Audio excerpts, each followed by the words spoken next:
গরমে কোনো কিছুই খেতে ভালো লাগছে না, সব কিছু মনে হচ্ছে যেন মুখে অরুচি চলে এসেছে। তাই মুখে রুচি ফেরানোর জন্য টমেটো ও বেগুন দিয়ে দুর্দান্ত একটি টক রেসিপি তোমাদের সাথে শেয়ার করছি। ভিডিওটা স্কিপ করুন না, তাহলে কিন্তু বুঝতে পারবে না। প্রথম থেকে শেষ পর্যন্ত দেখার অনুরোধ রইল। নমস্কার বন্ধুরা, আমি পিয়ালি লাইফস্টাইল উইথ ভিলেজ ফুডে সকলকে স্বাগত জানাচ্ছি। তাহলে আমি কিভাবে করলাম চলো দেখে নেওয়া যাক। প্রথমে আমি বেগুনটা কেটে নিচ্ছি। বেগুনের পিছনের অংশটা ফেলে দিলাম। এবার বেগুনটা লম্বা করে কেটে আমি চৌকো করে কেটে, মানে ছোটো ছোটো ডুমো ডুমো করে কেটে নেব।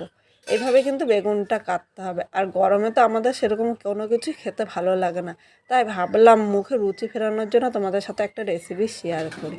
কথা বলতে বলতে এখানে বেগুনটা কাটা হয়ে গিয়েছে। বেগুনটা কেটে এবার আমি জলের মধ্যে ধুয়ে নেব। বেগুনটা ধুয়ে এক সাইডে রেখে দিলাম। এই জায়গায় আমি টমেটোগুলো নিয়ে নিলাম। টমেটোটা কাটার আগে কিন্তু এইভাবে জলে ধুয়ে নিতে হবে, আর টমেটোটা কেটে তারপর কিন্তু আমি আর জলে ধোবো না।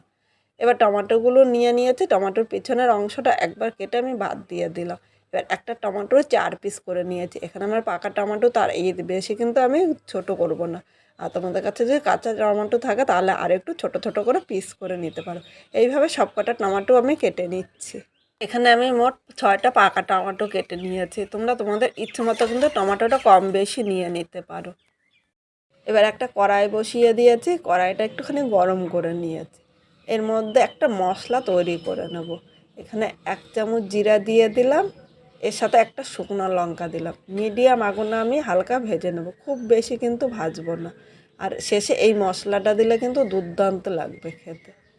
কথা বলতে বলতে জিরে ও লঙ্কাটা ভাজা হয়ে গিয়েছে। এবার একটা বাটির মধ্যে তুলে নেব। এখন কিন্তু গরম গরম বাটবো না, একটু ঠান্ডা হলে বেটে নেব। এবার কড়াইতে আমি 3 চামচ সর্ষের তেল দিলাম। এখন কিন্তু একটু তেলটা বেশি দিতে হবে। এবার তেলটা আমি হালকা গরম করে নেব। তেলটা গরম হয়ে গিয়েছে। এবার এখানে যে আমি বেগুনগুলো কেটে রেখেছিলাম, সব বেগুনগুলো এই তেলের উপরে দিয়ে দিলাম। এর মধ্যে স্বাদ অনুযায়ী লবণ, মানে 1 চামচের 4 ভাগে 2 ভাগ লবণ দিয়েছি। আর হাফ চামচ হলুদ দিয়ে দিলাম। এবার লবণ ও হলুদটা বেগুনের সাথে নেড়ে চেড়ে মিশিয়ে নিচ্ছি। আর বেগুনটা আমি হালকা লাল করে ভাজবো, খুব বেশি কিন্তু ভাজার প্রয়োজন নেই। এই সময় উনানে আগুনটা মিডিয়াম দিতে হবে। এইভাবে মিডিয়াম আগুনে বেগুনটা আমি হালকা লাল করে ভেজে নেব। আজকে প্রচণ্ড গরম পড়েছে, রোদের তাপটাও কিন্তু প্রচণ্ড। আর এইভাবে করলে দুপুরবেলা দারুণ লাগবে খেতে।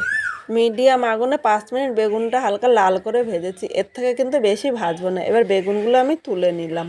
এখন কড়াইতে আবার 2 চামচ সর্ষের তেল দিলাম। এখন কিন্তু আর বেশি তেল দেবো না, এই তেলেই রান্নাটা হয়ে যাবে। তেলটা গরম হয়ে গিয়েছে। এবার একটু গন্ধের জন্য আমি সামান্য হিং দিলাম। যারা হিং পছন্দ করে তাদের কিন্তু দারুণ লাগবে, আর যারা হিং পছন্দ করে না তারা কিন্তু স্কিপ করতে পারো। হিংটা আমি 2 সেকেন্ড ভেজে নিয়েছি, এর থেকে কিন্তু বেশি ভাজবো না। এবার এই জায়গায় কেটে রাখা টমেটোগুলো দিয়ে দিলাম। এর মধ্যে সামান্য লবণ দিলাম। আমি বেগুনে কিন্তু একবার লবণ দিয়েছি, তাই খুব বেশি লবণ দেওয়া যাবে না এখানে। এবার টমেটোটা নেড়ে চেড়ে লবণটা মিশিয়ে নিলাম। আর লবণটা দেওয়াতে টমেটোটা কিন্তু তাড়াতাড়ি নরম হয়ে যাবে। আর এই সময় আগুনটা মিডিয়াম রাখতে হবে। মিডিয়াম আগুনে আমি রান্না করে নেবো, নাহলে নিচে দিয়ে ধরে যাবে। আর ধরে গেলে কিন্তু একটু খেতে ভালো লাগবে না। টমেটো 2 মিনিট রান্না করে নিয়েছি। এবার এর মধ্যে আমি হাফ চামচ হলুদ দিয়ে দিলাম। হলুদটা নেড়ে চেড়ে টমেটোর সাথে মিশিয়ে আমি আরও 2 থেকে 3 মিনিট রান্না করে নেবো। তাহলে হলুদের কাঁচা গন্ধটা কিন্তু আর থাকবে না। আজকে খুব অল্প মশলা এই রেসিপিটা তোমাদের সাথে শেয়ার করছি। আর এইভাবে টক করলে গরম ভাতে দুর্দান্ত লাগবে। এক ভাত এই দিয়েই খাওয়া হয়ে যাবে। আর একবার খেলে সপ্তাহে 5 দিন বলবে এইভাবেই করার জন্য। টমেটোটা মোট আমি 5 মিনিট ভেজেছি। আর এর থেকে কিন্তু টমেটোটা ভাজবো না, তাহলে টমেটোটা একদম গলে যাবে। এবার এখানে ভেজে রাখা বেগুনটা দিয়ে দিলাম। বেগুনের সাথে টমেটোটা নেড়ে চেড়ে এবার আমি মিশিয়ে নেব। বেগুন ও টমেটোটা মেশানো হয়ে গিয়েছে। এবার মিডিয়াম আগুনে আমি আরও 2 মিনিট এইভাবেই রান্না করে নেব। বেগুন ও টমেটোটা 2 মিনিট রান্না করে নিয়েছে। এবার এর মধ্যে একটা কাঁচা লঙ্কা দিলাম। তোমরা ভাবছো কাঁচা লঙ্কাটা পরে দিলাম কেন? কাঁচা লঙ্কার একটা কাঁচা গন্ধটা আমার ভালো লাগে, আর তোমরা যদি ইচ্ছে করো তাহলে আগেও দিতে পারো। এবার আমি কাঁচা লঙ্কাটা আরও 1 মিনিট এর সাথে নেড়ে চেড়ে মিশিয়ে নেব। 1 মিনিট রান্না করে নিয়েছে। এবার এর মধ্যে আমি উষ্ণ গরম জল দিয়ে দিলাম। অবশ্য তোমরা চেষ্টা করবে কিন্তু উষ্ণ গরম জল দিতে। উষ্ণ গরম জল দিলে ঝোলটা তাড়াতাড়ি ফুটে উঠবে আর খেতেও ভালো লাগবে। ঠান্ডা জল দিলে কিন্তু একদম ভালো লাগবে না, ঝোলটা একদম পানসে পানসে, মানে টকের যে স্বাদ সেই স্বাদটা কিন্তু একদম আসে না। এখানে খুব বেশি ঝোল দেবো না, কারণ টমেটো ও বেগুনটা কিন্তু আমি আগে ভেজে নিয়েছি, তাই খুব বেশি জল দেওয়ার প্রয়োজন নেই।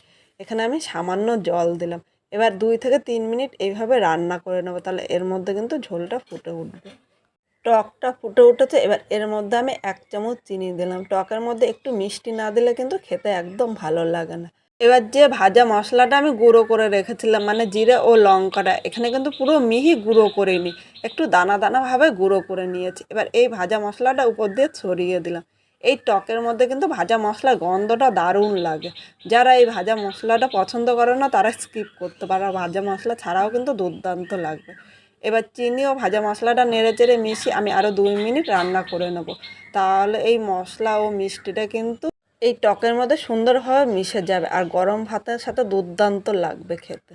2 মিনিট রান্না করে নিয়েছে, টকটা কিন্তু আমার একদম রেডি হয়ে গিয়েছে। এর থেকে বেশি ঝোল টানাবো না, একটু মাখো মাখো ঝোল থাকলে খেতে কিন্তু দুর্দান্ত লাগবে।